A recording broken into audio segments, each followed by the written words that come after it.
અદંત્ય અડગ શ્રદ્ધાભાવથી યુક્ત થઈને મોજ સગવડ સારો પરમેશ્વરને ભજે છે.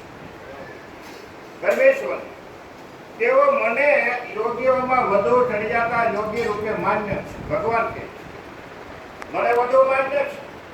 પરંતુ જે ભક્તો ઇન્દ્રિયોના સમુદાયને સારી રીતે વંશમાં કરીને, ભલે આપણે ઇન્દ્રિયો છે ને એ બહુ પ્રબળ છે, એને પહેલા કંટ્રોલ કરવાની. ઇન્દ્રિયોને સર્વ વ્યાપક મન બુદ્ધિથી પર થઈ જવાનું. માકડું કીધું, માકડું મિનિંગ વાંચ્યું, મનને માકડું કીધું, માકડાને ઉપમા. માકડું કેમ કીધું? મન આપણું બહુ ફેફડા માર્યા જ કરે. ગમે ત્યાં જાઓ ને ત્યાં આપણું મન તૂટી જાય. પણ બુદ્ધિ છે ને એનો નિર્ણય કરે. બુદ્ધિ મતા દેવા, બુદ્ધિ એનો નિર્ણય કરે મનને કે હવે તો ગૌઢું છું.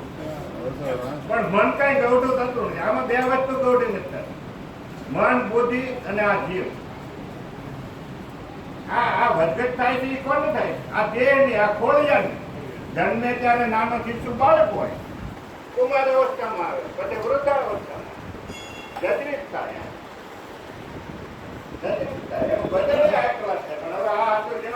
હનુમાન ચાલીસા રહી જાય. ભીતું ગળ્યું એવા મેઘા એને ભીતું ગળ્યું. આ હતા એવા ભીતું ગળી ગયું, દેવા નમી ગયા, દેવા નમી ગયા.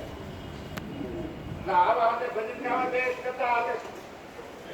આ હતા આ કથાકારો છે ને એ આગળ મેં કેમ બે ત્રણ જોડ એક ગણીમાં દીધું ત્યાં મને આ દાદો આ બસ કાયમ કર કે હાથી વસ્તુ છે ને એ બહુ ન સમજાય.